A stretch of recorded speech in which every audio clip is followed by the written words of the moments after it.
Selamat malam pemirsa, program Maluku Antar Nusa edisi Jumat 4 Agustus 2017 menjumpai Anda malam ini bersama saya Absalom Andre Teftutul. Sejumlah topik menarik telah disiapkan tim redaksi kami untuk Anda simak. Namun sebelumnya saya ajak Anda untuk menyaksikan cuplikan berita utama Maluku Antar Nusa malam ini.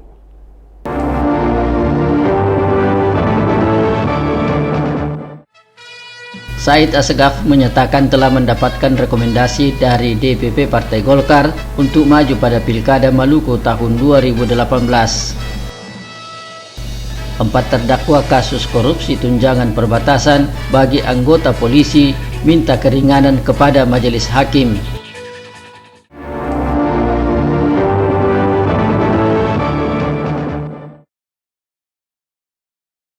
Selain berita utama tadi, Anda dapat mengikuti juga sejumlah informasi lainnya.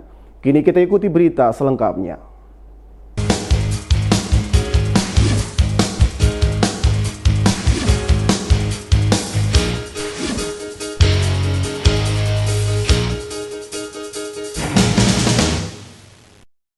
Pemirsa, Said Assegaf menyatakan telah mengantongi surat rekomendasi Partai Golkar untuk maju sebagai calon gubernur Maluku periode 2018-2023. Assegaf akan mengumumkan bakal calon wakil gubernur Maluku pada akhir Agustus ini.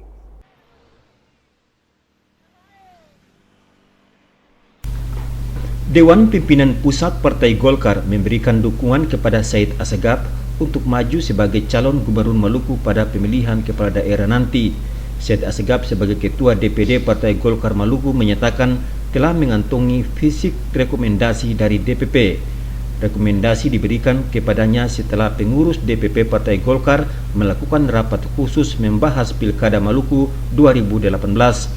Said Assegaf mengaku rekomendasi itu hanya kepada calon gubernur. Sementara untuk calon wakil gubernur dibicarakan lintas partai yang akan berkoalisi dengan Golkar.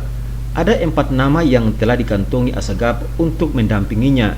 Di antaranya Zed Sahuburua yang saat ini menjabat wakil gubernur Maluku dan Andre Rentanubun yang kini menjabat sebagai Bupati Maluku Tenggara.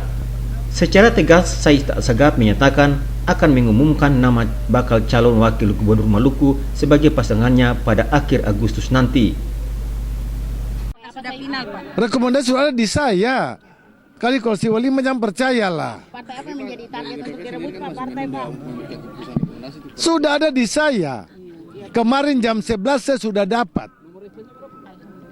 Saya pingin supaya biar mereka bingung dulu lah. Yang jelas sudah ada di saya. Sejumlah nama yang telah dikantongi itu merupakan kader Golkar. Kader Golkar tersebut memiliki survei yang meyakinkan Assegaf untuk dipilih mendampinginya. Said Assegaf mengemukakan hal itu usai melepas jemaah calon haji Maluku menuju embarkasi Makassar kemarin. Rahmalatul Konsina dan Hamzah Tomia melaporkan.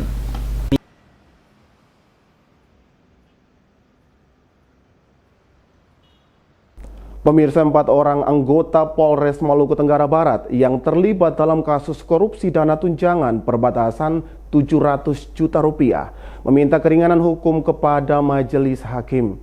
Permintaan itu disampaikan dalam nota pembelaan yang berlangsung sore kemarin.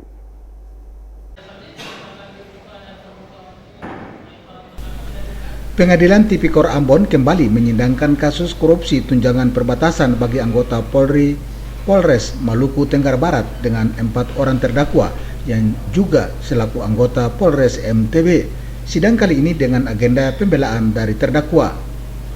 Dalam pembelaan pribadinya, 4 orang terdakwa masing-masing Ibtu Samardana, James Watimena, Andi Dwi Pradana, dan Yakob Keliduan meminta keringanan hukuman kepada majelis hakim. Mereka menyatakan sangat menyesali melakukan tindakan korupsi tunjangan perbatasan di Polres MTB.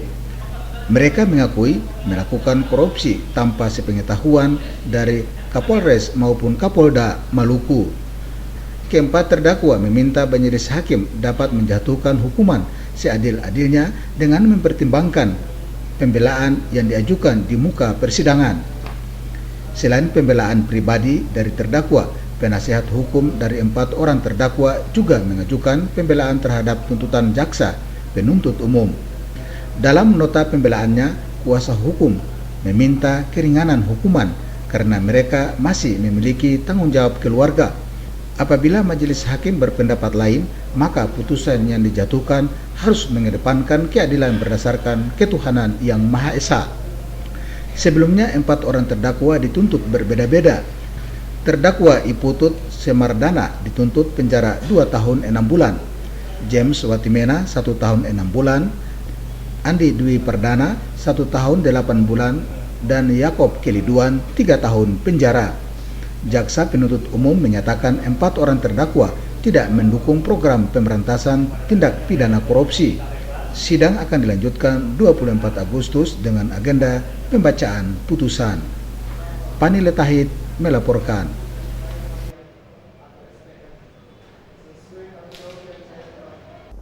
Pemirsa, dana tunjangan perbatasan di Polres Kepulauan Aru hingga kini belum dinikmati oleh anggota polisi yang bertugas di daerah perbatasan. Mereka meminta Kapolda Maluku dapat memperhatikan dana tunjangan yang merupakan hak dari para anggota.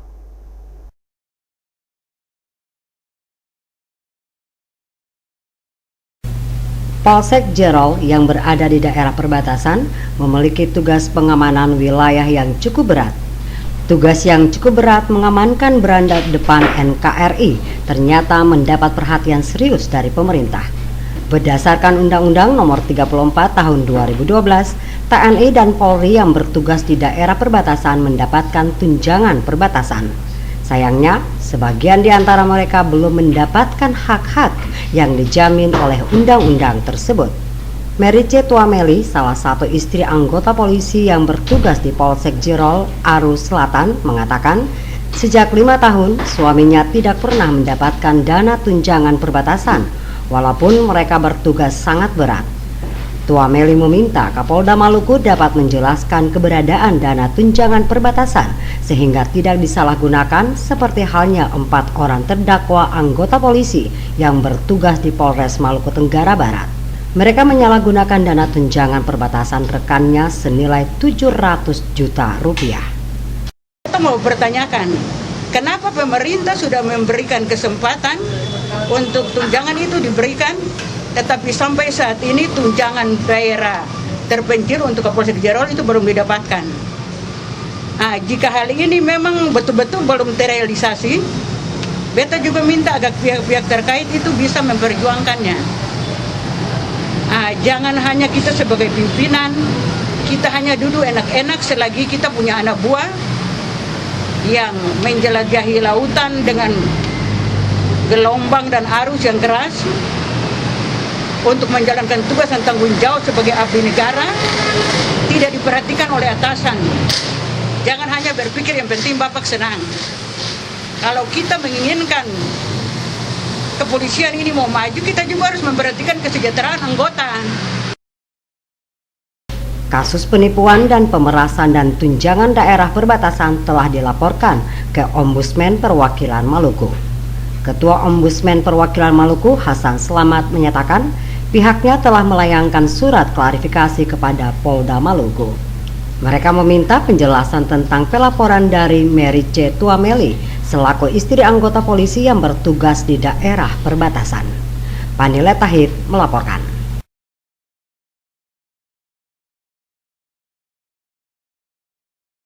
Terima kasih Anda masih bersama Maluku Antar Nusa, dan kini kami tayangkan berita selanjutnya. Pemirsa, PLN Maluku dan Maluku Utara bersama pemilik tanah PLTU di Negeri Wai digugat di Pengadilan Negeri Ambon. Gugatan itu terkait dengan perbuatan melawan hukum dan pembayaran ganti rugi tanah PLTU Wai.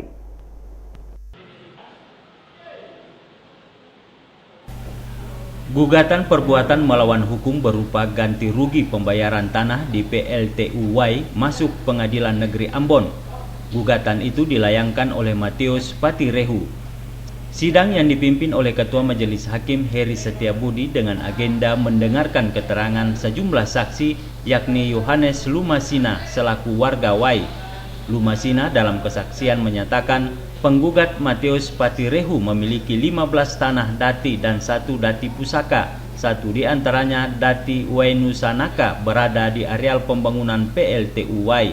Saksi mengakui dati Wainusanaka telah dikuasai oleh penggugat berdasarkan register dati tahun 1814. Saksi menyatakan anak dari keturunan moyang Domingus Patirehu berhak menguasai 15 dati, sementara di luar dati garis keturunan walaupun satu marga tidak dapat menguasai dati tersebut, seperti halnya dilakukan oleh tergugat. Di hadapan majelis hakim, saksi menyatakan tidak mengetahui proses ganti rugi pembebasan tanah pembangunan PLTUY. Gugatan Matius Patirehu terhadap perbuatan melawan hukum oleh tergugat Julius Maspaitela dan PLN Maluku dan Maluku Utara. Selain menggugat Julius Maspaitela, penggugat juga menggugat 15 orang yang terlibat dalam proses pembebasan tanah PLTUY. Pani Letahid melaporkan. Pemirsa, sebanyak 6 kali Kota Ambon diberikan penghargaan sebagai salah satu kota terbersih di Indonesia oleh Kementerian Lingkungan Hidup dan Kehutanan. Di tahun 2017 ini, Kota Ambon kembali mendapatkan trofi Adiwiyata Pratama dari pemerintah pusat.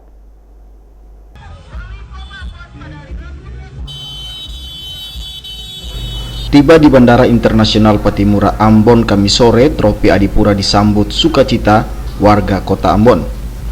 Trofi Adipura merupakan penghargaan Kementerian Lingkungan Hidup dan Kehutanan bagi kabupaten kota di Indonesia yang berkomitmen dalam pelestarian lingkungan.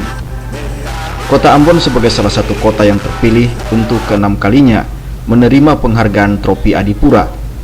Trofi Adipura yang dibawa Wali Kota Risat Lohena Pesi diarak bersama ratusan konvoi kendaraan bermotor dari Bandara Patimura mengelilingi kelurahan dan desa di Kota Ambon. Warga Kota Ambon tumpah ruah di jalan menyambut arak-arakan trofi Adipura. Arak-arakan trofi Adipura finish di Pantai Air Salobar, Kecamatan Nusaniwe.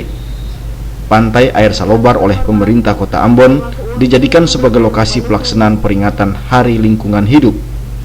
Wali Kota Risat Lohena Pesi mengatakan 4 indikator Kota Ambon mendapatkan Adipura, yakni kota bersih, kota teduh, kota sehat, dan kota dengan tempat pembuangan akhir atau TPA yang baik. Melalui 4 kriteria itu, pemerintah melalui Kementerian Lingkungan Hidup dan Kehutanan memberikan penghargaan bagi Kota Ambon dalam pelestarian lingkungan. Dan kali ini 6 tahun berturut-turut Kota Ambon mendapat apresiasi Adipura dari pemerintah pusat. Sebuah kebanggaan yang luar biasa, bukan karena hebatnya wali kota ataupun kepala dinas, bukan juga karena hebatnya seluruh ASN pemerintah kota, tetapi ini karena dukungan dari para pejuang kebersihan yang tidak pernah mengenal lelah, pagi, siang, dan malam, memberikan yang terbaik untuk rakyat dan masyarakat Kota Ambon. Ini juga merupakan pengorbanan dari RT RW maupun para tokoh-tokoh agama yang tidak pernah bosan menghimbau kepada rakyatnya untuk menjaga kebersihan dan lingkungan di kota ini. Pelaksanaan Hari Lingkungan Hidup dan syukuran penganugerahan Trofi Adipura dan Trofi Adiwiyata Mandiri. Perayaan Hari Lingkungan Hidup di Kota Ambon tahun 2017 dengan tema Connecting People to Nature atau dalam terjemahannya menyatu dengan alam. Pada kesempatan ini, Hari Lingkungan Hidup tahun 2017 di Kota Ambon ditandai dengan upaya terhadap pengurangan terhadap adaptasi dan mitigasi perubahan iklim melalui penetapan negeri Lehari sebagai kampung iklim. Wakil Gubernur Maluku Syed Sauburua memberikan apresiasi bagi masyarakat Kota Ambon dalam menjaga dan melestarikan lingkungan. Sauburua berharap trofi Adipura dapat memotivasi masyarakat Kota Ambon menjaga kebersihan. Capaian sebagai kota bersih yang diraih Kota Ambon tidak terlepas dari kontribusi para petugas kebersihan. Sebagai bentuk apresiasi, pemerintah kota membawa 18 orang perwakilan penyapu jalan, petugas pemadam kebakaran, satuan polisi Pamung Praja, dan petugas pengangkut sampah di laut guna melihat secara langsung penerimaan trofi Adipura di Jakarta. Minggus Noya dan Lama Runga melaporkan.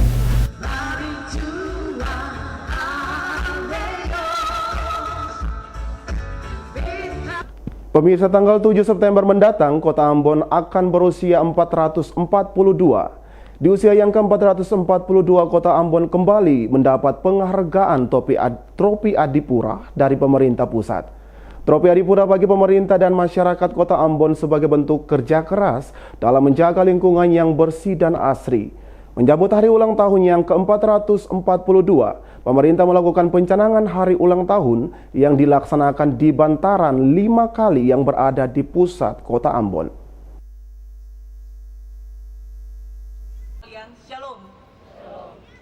Yang terhormat Bapak Wali Kota. Tidak seperti biasanya pencanangan menyambut hari ulang tahun Kota Ambon tahun 2017 yang dilaksanakan di bantaran 5 kali yang melintasi di Kota Ambon. Pencanangan HUT Kota Ambon di bantaran kali sebagai bentuk keseriusan pemerintah Kota Ambon dalam memerangi sampah. Sungai seringkali dijadikan masyarakat sebagai tempat pembuangan sampah yang abadi. Pencanangan hari ulang tahun Kota Ambon di bantaran kali untuk mengajak masyarakat menjaga kebersihan sungai. Pencanangan hari ulang tahun ke-442 dilakukan Wali Kota Ambon sejak Lohana Pesi. Seusai pencanangan dilanjutkan dengan aksi bersih Sungai Wairuhu dan pesisir pantai Desa Galala Hatiwe Kecil yang dilakukan pagi tadi dipimpin langsung oleh Wali Kota Ambon Rizak Lohana Pesi didampingi pejabat SKPD. Aksi bersih sungai ini melibatkan ratusan pegawai pemerintah Kota Ambon, personil TNI Polri pada beberapa lokasi. Ratusan pegawai pemerintah Kota Ambon TNI Polri melakukan penyisiran mulai dari muara Sungai Wairuhu hingga ke hulu yang diperkirakan sebanyak 15 km untuk menemukan dan mengangkat berbagai sampah yang ada dalam sungai tersebut. Wali Kota Ambon mengatakan jika seluruh sungai bersih dan bebas dari sampah termasuk Sungai Wairuhu yang berdekatan dengan JMP ini, maka tidak akan berdampak terhadap kerusakan Teluk Ambon yang selama ini dikagumi berbagai pihak, termasuk wisatawan dalam dan luar negeri. Dikatakan jika Sungai Wairuhu bersih dari sampah dan masyarakat ikut terlibat menjaganya, maka dipastikan tingkat pencemaran dan kerusakan Teluk Ambon akan menjadi ikon pariwisata di Kota Ambon, Maluku. Rahmalatu Konsina, Hamzah Tomia melaporkan.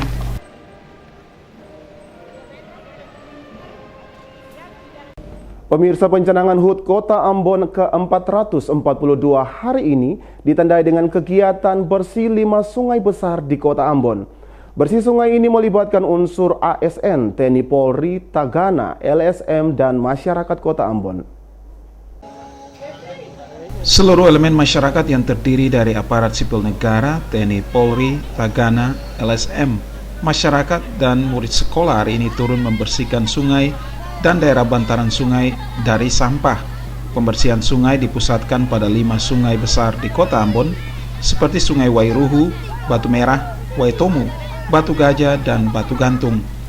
Bersih sungai dan bantaran sungai menandai pencanangan HUT yang ke-442 Kota Ambon yang jatuh pada tanggal 7 September mendatang. Sekretaris Kota Ambon Agela Tuheru yang ditemui di Sungai Batu Merah mengakui dengan melibatkan berbagai unsur dalam masyarakat membersihkan sungai hari ini, maka ke depan sungai tidak lagi menjadi tempat pembuangan sampah rumah tangga oleh masyarakat. Ke depan pemerintah tidak hanya berkonsentrasi pada pembersihan sungai, namun juga di laut. Menurut Latuheru, pembersihan diawali dari sungai karena sungai selalu dijadikan tempat sampah yang diharapkan nantinya mengalir ke laut.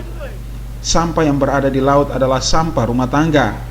Untuk itu pentingnya diberikan penyadaran bagi masyarakat menjaga kebersihan sungai dari sampah rumah tangga.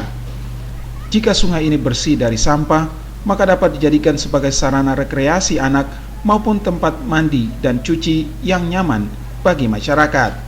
Pemerintah Kota Ambon dalam rangka HUT-nya yang ke-442 telah membentuk panitia HUT yang hari ini pencanangan ya 4 Agustus 2017.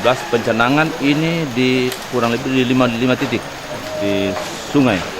Ya, kita kerja ini 5 titik di sungai-sungai besar yang ada di Ambon.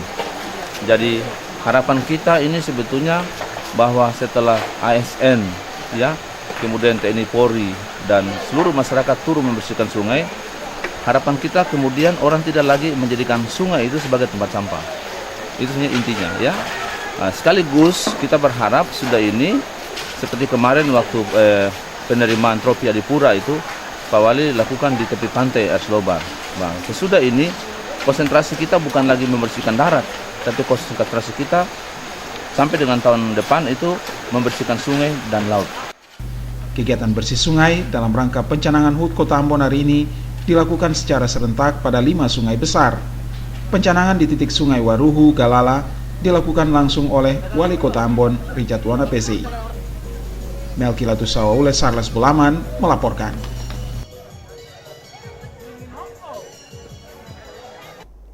Pemirsa, masyarakat minta pemerintah Kota Ambon menertibkan pedagang kaki lima yang berjualan di trotoar dan badan jalan.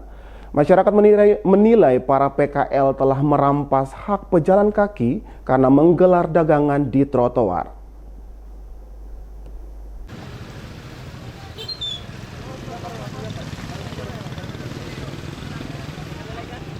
Pemanfaatan badan jalan dan trotoar sebagai tempat berjualan masih saja dijumpai di Kota Ambon. Para PKL menggelar dagangan mereka di tempat yang tidak sesuai dengan peruntukannya. Trotoar dan badan jalan misalnya kerap kali disalahgunakan para PKL yang seharusnya digunakan untuk pejalan kaki maupun kendaraan lalu lintas. Menyikapi hal itu, salah satu warga masyarakat Kota Ambon, Hasrut Soamole, meminta pemerintah Kota Ambon untuk segera melaksanakan penertiban kepada para PKL yang menyalahi aturan. Hasrut menilai untuk membuat efek jera kepada para PKL, pemerintah diminta untuk membuat kebijakan melalui peraturan wali kota yang isinya memberikan sanksi tegas kepada para PKL yang melakukan aktivitas yang tidak sesuai peruntukannya. Kita warga kota ini menginginkan ada pasar yang representatif sehingga seluruh infrastruktur perdagangan itu masuk di dalam pasar itu. Tidak ada pasar ikan yang terpecah-pecah. Pasar ikannya ada, kemudian ini sehingga trotoar itu digunakan oleh pejalan kaki, bukan trotoar itu digunakan untuk para penjual-penjual. Ini masalahnya di sini, problem kita yang harus dikembalikan kepada fungsinya ini, sehingga betul-betul harkat Kota Ambon ini menjadi satu kota pantai yang indah. Itu kami warga kota ini sangat mendambakan itu.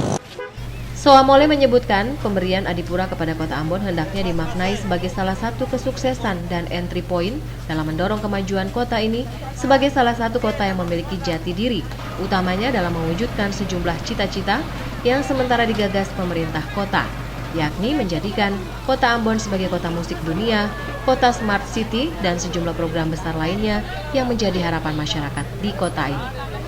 Abu Sahubawa, John Ralahalo, melaporkan.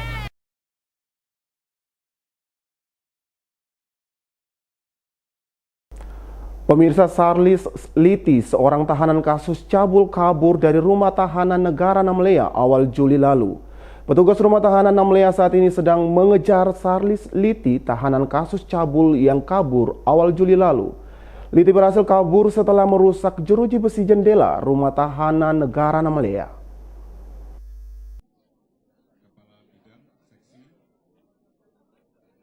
Kepala Kantor Wilayah Kementerian Hukum dan HAM Maluku Priyadi mengatakan telah memerintahkan seluruh aparat rutan Namlea untuk mengejar Charles alias Liti, tahanan yang kabur. Petugas rutan juga telah diperintahkan untuk berkoordinasi dengan kepolisian setempat guna mencari tahanan tersebut.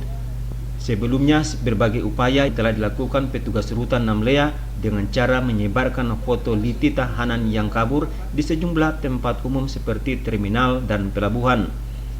Itu masih dalam proses pencarian dan teman-teman sedang melakukan pendalaman terhadap proses pelarian itu. Ya, mudah-mudahan kerjasama dari teman-teman semua itu bisa mempercepat tertangkapnya narapidana itu. Charles alias Liti ditahan karena terlibat kasus cabul. Tahanan itu dilaporkan warga unit 13 Kecamatan Wayapo sebagai korban yang juga adalah pacarnya sendiri. Liti telah dijadwalkan sidang di Pengadilan Negeri Ambon pada Selasa 11 Juli lalu. Sidang terpaksa ditunda karena yang bersangkutan sudah kabur dari tahanan. Hamjatomia melaporkan.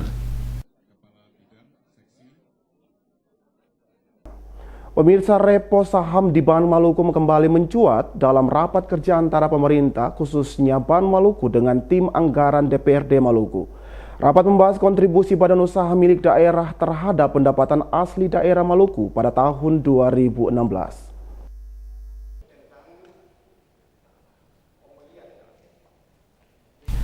Rapat kerja antara tim anggaran DPRD Maluku dengan pihak eksekutif khususnya pihak Bank Maluku, PD Pancakarya dan PD Perkapalan Dok Wayame dengan tim anggaran DPRD Maluku. Rapat membahas kontribusi 3 BUMD tersebut terhadap PAD Maluku tahun 2016 lalu. Berdasarkan laporan Gubernur, 3 BUMD tersebut tidak memenuhi target. Bank Maluku misalnya yang ditargetkan menyumbang PAD sebesar 50 miliar rupiah, namun yang terrealisasi hanya 41 miliar rupiah. Demikian halnya dengan PD Pancakarya dan PD Perkapalan dan Dok Wayame. Di tengah pembahasan kontribusi Bank Maluku terhadap PAD, anggota DPRD Maluku dari fraksi PDI Perjuangan, Evert Herman Kermite, menginterupsi dan menanyakan masalah repo saham di Bank Maluku yang ramai dibicarakan publik beberapa waktu lalu. Interupsi Evert Kermite tidak mendapat respon Rizat Rahbau selaku pimpinan rapat. Meski telah meminta izin beberapa kali kepada pimpinan rapat, namun Evert Kermite tetap tidak mendapatkan kesempatan untuk berbicara terkait dengan repo saham, karena hal itu telah ditangani oleh panitia khusus alias Pansus. Sebagai anggota dewan saya ikuti perkembangan di masyarakat, di koran ini. Iya, di koran Pak, tapi saya tidak punya pegangan loh. Betul. Saya harus jelaskan buat masyarakat ya.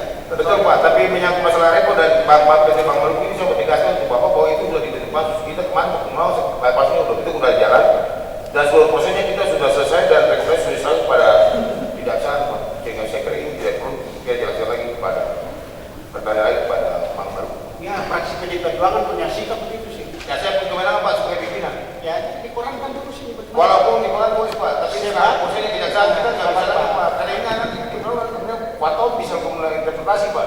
Saya kira ini tidak bisa Pak. Pak Ketua menyangkut di Surabaya misalnya ada visi dari kami. Silakan Pak. Kalau Dewan bicara dengan pihak kepolisian supaya kantor itu harus dimanfaatkan. Betul Pak, tapi ini sudah tuntas Pak. Betul pasnya sudah tuntas Pak. Saya kira tidak bisa buka warung ini. Oke lah, saya lepas dari teman-teman anggota badan banyak ya, tapi menurut kami iya Pak. Sementara anggota Badan Anggaran DPRD Maluku Lutfi Sanaki mendesak seluruh badan usaha milik daerah untuk lebih meningkatkan kinerja mereka dengan memanfaatkan potensi perusahaan yang tersedia. PD Pancakarya misalnya, kata Lutfi Sanaki, memiliki potensi yang besar untuk mendapatkan penghasilan. Banyak aset PAD Pancakarya yang dapat dikelola sesuai dengan ketentuan untuk mendapatkan pendapatan bagi daerah. Julius Padaunan dan Hamzah melaporkan. Pemirsa, menghadapi Pilkada 2018 dan pemilu legislatif serta pemilihan presiden 2019, Partai Demokrasi Indonesia Perjuangan (PDIP) semakin gencar melakukan penguatan kader. Penguatan kader dilakukan dengan melaksanakan pendidikan partai, pendidikan kader tingkat pratama sebagai upaya membangun kesadaran kolektif dan ideologis kepartaian.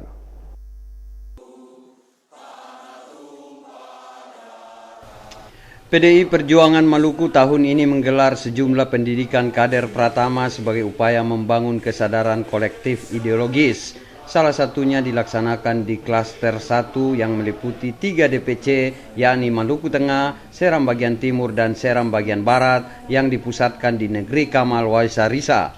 Pendidikan kader pratama dilakukan dalam suasana dan tempat yang bernuansa kerakyatan ini dimaksudkan agar para peserta menimba spirit kader untuk mendapatkan inspirasi perjuangan Bung Karno yang gigih melakukan pengorganisasian rakyat. Peserta pelatihan kader pratama untuk klaster 1 diikuti 42 peserta dari 3 DPC ini diharapkan dapat mewujudkan kader yang mampu menjadikan PDI Perjuangan sebagai wadah pengorganisasian rakyat yang masih banyak menghadapi kemiskinan dan penjajahan ekonomi. Dalam kondisi seperti itu, kader PDI Perjuangan harus hadir bersama rakyat, melakukan pendampingan dan advokasi dengan semangat kolektivitas dan prinsip gotong royong. Ketua DPD PDI Perjuangan Maluku Edwin Adrian Huwae menguraikan masalah ini pada pembukaan pendidikan kader Pratama Klaster 1 di Negeri Kamal Waisarisa. Edwin Adrian Huwae menyatakan setiap kader PDI Perjuangan harus memiliki mimpi menjadi pemimpin dalam spirit kebangsaan untuk membangun negara kesatuan Republik Indonesia menuju masyarakat yang adil dan makmur.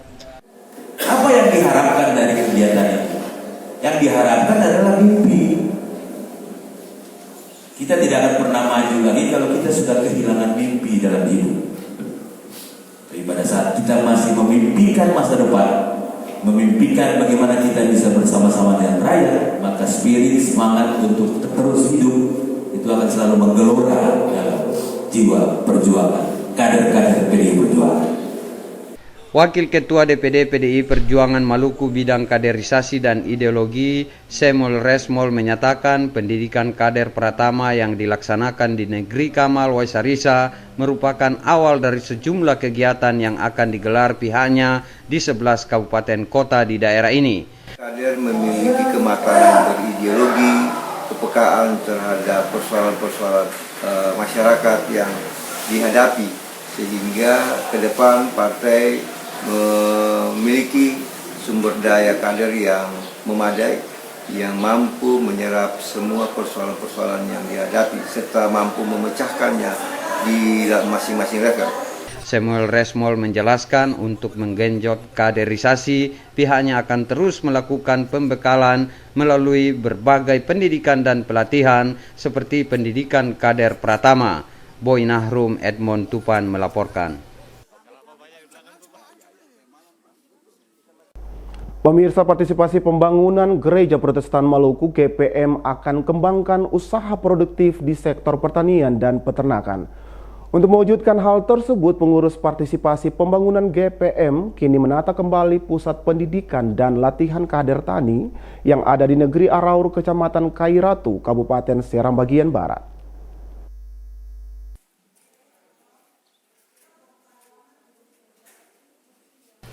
Pusat Pendidikan dan Latihan Kader Tani PPLKT GPM di Negeri Uraur, Kecamatan Kairatu, Kabupaten Seram bagian Barat kini ditata kembali. Hal ini karena beberapa waktu lalu aktivitas di PPLTK GPM mandek. Dalam penataan yang sementara dilakukan pengurus Parpem GPM meliputi pembenahan asrama, pembangunan kandang ternak, dan penyediaan lahan untuk pertanian. Ketua Partisipasi Pembangunan Parpem GPM Edwin Adrian Huwae melihat progres penataan Pusat Pendidikan dan Pelatihan Kader Tani GPM di Negeri Uraur Kairatu. Dalam peninjauan ini, Ketua Parpem GPM Edwin Adrian Huwae mengapresiasi progres penataan yang ada dan ke depan akan berupaya membenahi berbagai hal yang dirasa masih kurang. Edwin Adrian Huwae menyatakan pihaknya senantiasa membangun komunikasi dengan berbagai kalangan untuk menyempurnakan fasilitas yang ada di PPLKT dan program yang akan dilakukan terutama untuk membina sumber daya manusia di sektor pertanian dan peternakan. Sementara Sekretaris Parpem GPM Pendeta Berti Latuperisa menyatakan pihaknya kini sedang melakukan pembinaan kepada warga gereja yang akan menjadi kader-kader tani yang menggeluti pertanian dan peternakan. Untuk sektor peternakan, Pendeta Berti Latuperisa menjelaskan pihaknya akan mengembangkan peternakan sapi produktif. Peternakan khususnya sapi, memang awalnya ada juga peternak babi, namun sejak kurang lebih sudah 15 tahun sudah tidak lagi dikembangkan karena berbagai alasan, dan sekarang sementara dikembangkan sapi. Dan upaya itu tentu didukung oleh pemerintah dengan beberapa bulan lalu kami mendapat bantuan 28 ekor sapi, dan seluruh sapi yang sudah ada di sini berjumlah 65 ekor. Tentu sapi-sapi ini akan dipelihara, diupayakan menjadi ternak yang produktif, di samping untuk konsumsi, tapi juga bisa dipergunakan untuk pengembangan kelompok-kelompok usaha terkait dengan pembinaan. Ya. Tetapi juga salah satu yang sering dipergunakan adalah terkadang kondisi tempat ini tidak memungkinkan ternak-ternak sapi ini bisa berkembang dengan baik. Karena itu langkah-langkah pengembangan untuk meningkatkan kualitas ternak ini terus dilakukan, baik dengan kerjasama dengan dinas-dinas terkait, tapi juga Parpe mengupayakannya dengan mencoba untuk memberikan pelatihan-pelatihan bagi pengelola. Untuk mewujudkan peternakan sapi produktif itu, pihaknya menjalin kerjasama dengan berbagai pihak, termasuk pemerintah daerah. Hal ini dimaksudkan untuk membina sumber daya manusia di sektor peternakan sapi produktif sehingga nantinya dapat mengembangkan kelompok-kelompok usaha unggul yang dikelola warga GPM. Boy Nahrum, Hamsa melaporkan. Pemirsa, Dinas Kesehatan bersama Dinas Kependudukan dan Pencatatan Sipil Maluku menjalin kerjasama dalam pemanfaatan database kependudukan. Database kependudukan tersebut selanjutnya akan dimanfaatkan oleh Dinas Kesehatan Maluku untuk pelayanan kesehatan.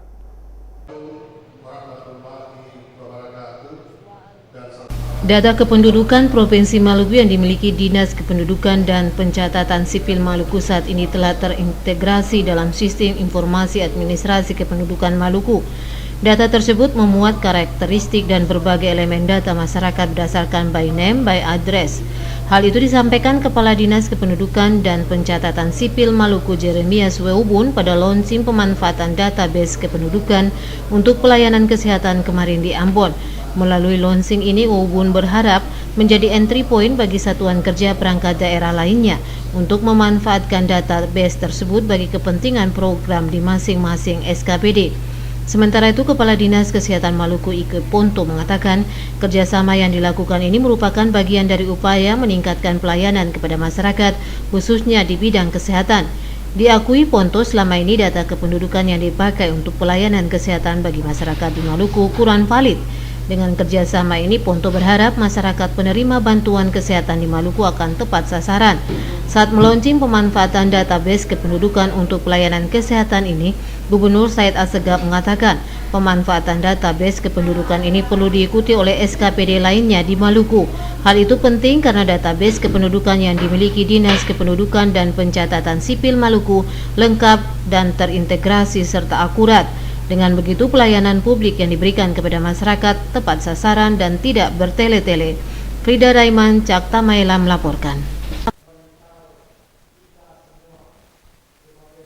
Pemirsa, jabatan Kepala Bagian Operasional dan 4 Kapolsek di wilayah hukum Polres Pulau Ambon dan Pulau-Pulau Lease diserah terimakan. Serah terima jabatan itu dilaksanakan Jumat pagi di lapangan apel Mapolres Ambon.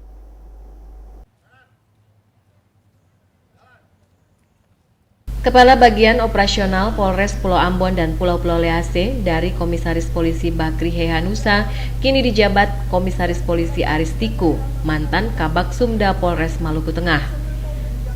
Hehanusa akan menempati jabatan baru sebagai Kasih Inteltek Direktorat Intelkam Polda Maluku. Sementara 4 jabatan Kapolsek di wilayah hukum Polres Ambon yang diserah terimakan masing-masing Kapolsek Sirimau, Baguala, Nusa Niue, dan Kapolsek Nusa Laut.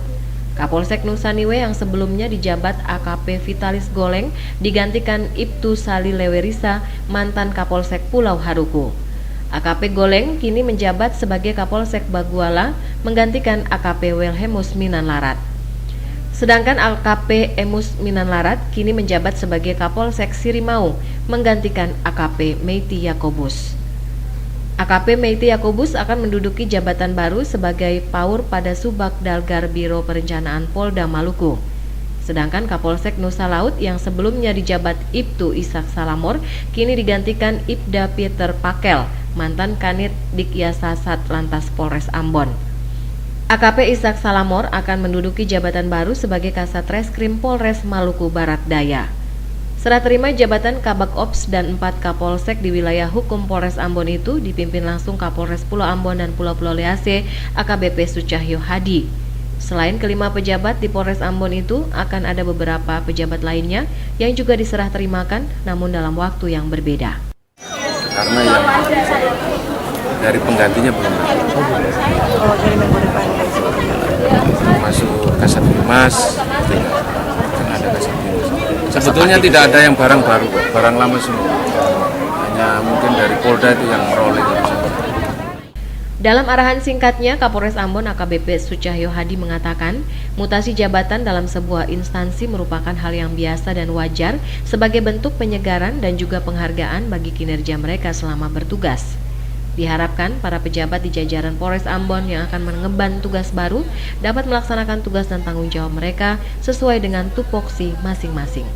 Christine Sipahelut Kurniawan melaporkan. Sementara itu pemirsa, sejumlah kegiatan hari ini dimulai jelang puncak Festival Pendidikan Maluku besok. Kegiatan yang dilaksanakan jelang Festival Pendidikan Maluku ini melibatkan siswa maupun dewan guru di daerah ini.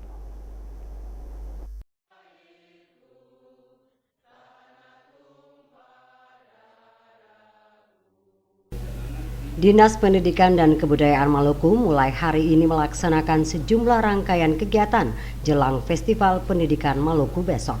Kegiatan yang dilaksanakan hari ini melibatkan guru dan siswa mulai tingkat sekolah dasar sampai dengan sekolah lanjutan atas.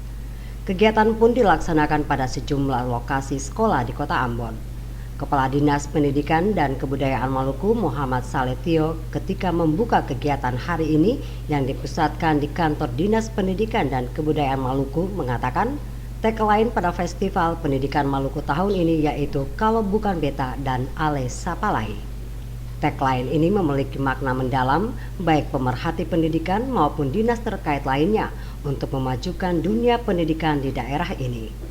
Kegiatan hari ini melibatkan sejumlah yayasan yang bergerak di bidang pendidikan serta pemerhati pendidikan lainnya di tanah air.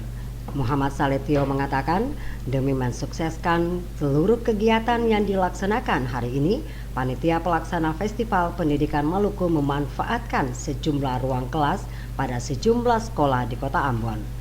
Kegiatan yang dilaksanakan ini memiliki tujuan untuk memotivasi siswa maupun guru berinovasi dalam mengembangkan dunia pendidikan di daerah ini. Yang maksudnya dengan elemen ini kita mencari visi yang sama, pikiran yang sama, semangat yang sama, niat yang sama, khususnya untuk Bapak Ibu guru ini dan kami dan para volunteer pendidikan di Maluku untuk kita bersama membangun daerah Maluku di bidang pendidikan agar kita bisa menjawab problem-problem pendidikan yang selama ini kita merasakan kondisi kita itu selalu dalam posisi yang tidak menyenangkan. Untuk itu tagline kami dalam Festival Pendidikan kali ini kita menggunakan Kalau Bukan Beta dan Ale Sapalai. Kegiatan yang dilaksanakan hari ini antara lain value alignment yang dipusatkan di Aula Dinas Pendidikan Maluku, parenting class, fotografi coaching, dan street hunting, serta future leader masing-masing di SMA PGRI 1. Sementara Merdeka Belajar di SMA Saverius dan Robotik di SMP Negeri 6 Ambon, dan Palang Merah Remaja di SMK Kristen YPKPM. Kegiatan yang dilaksanakan jelang Festival Pendidikan Maluku besok ini diharapkan dapat membuka wawasan dan pikiran peserta untuk memajukan pendidikan di daerah ini dengan berinovasi sesuai dengan perkembangan ilmu dan teknologi. Sementara besok hari kegiatan Festival Pendidikan Maluku akan dimulai dengan jalan santai dan talk show di lapangan Merdeka Ambon. Selain itu, pada hari yang sama juga akan dilantik pengurus Forum Anak Maluku masa bakti 2017-2023 serta kegiatan lainnya. Otis Kota Dini melaporkan.